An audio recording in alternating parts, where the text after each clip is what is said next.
Au niveau de l'équipe dirigeante, bien entendu, je suis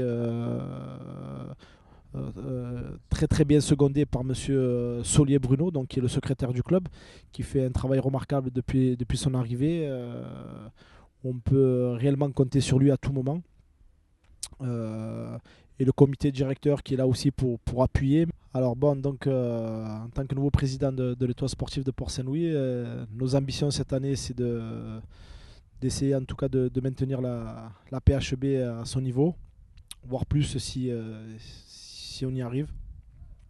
La venue de Nordine Kalfaoui, donc un joueur et un entraîneur confirmé partout où il est passé. Donc entre autres les derniers clubs Isra Rassuin, première division, une montée en PHB, PHA et raté la montée en DHR de peu. Miramas, le même parcours, donc première division, PHB et PHA. Et donc on espère nous aussi euh, jouer dans les mêmes euh, avoir les mêmes ambitions. Voilà, déjà dans un premier temps, essayer de se maintenir, ce qui n'est jamais arrivé dans le club. On est souvent monté en PHB, mais rapidement on redescendait. On redescendait, donc essayer de maintenir, voire plus pour la PHB. Pour ce qui concerne la réserve, idem. On espère par contre là avoir des ambitions un peu plus fortes, c'est-à-dire qu'on espère voir la promotion de première arriver en première division d'ici la fin de l'année. Voilà.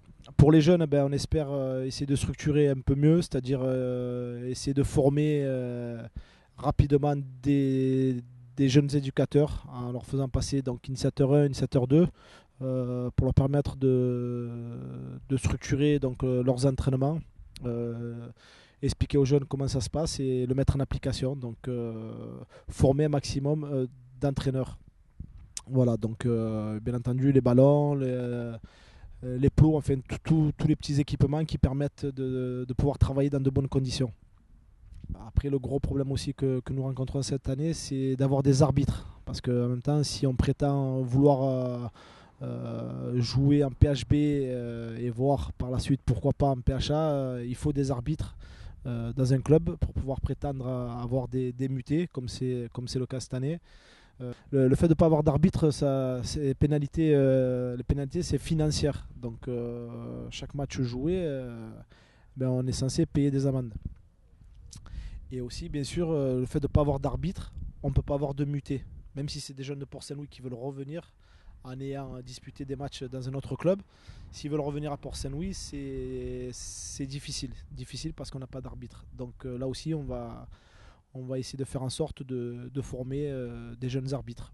Voilà, bien entendu, nous, on va accompagner, aider là où on pourra. Maintenant, il faudra que les personnes se présentent au club pour cela. Voilà, c'est un appel aussi bien pour les arbitres que pour des futurs éducateurs.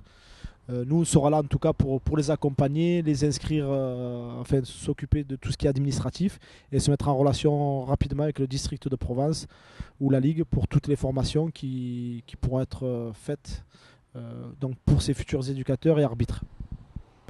Notre ambition, bien sûr, première, c'est pour les enfants, nos enfants de Port-Saint-Louis, qui nous animent. Et bien sûr, rien d'autre. Faire en sorte qu'ils évoluent vraiment parce qu'ils en ont les qualités. Maintenant, on a de très belles infrastructures. On a quand même besoin d'être accompagné avec le service des sports.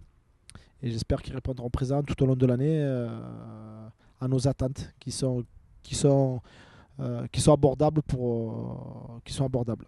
Merci à toutes les personnes donc, qui nous font confiance et qui nous aident à essayer de faire en sorte que l'étoile sportive revive de belles choses et de belles émotions et peut-être pourquoi pas un bon parcours aussi en Coupe de France. Merci à vous.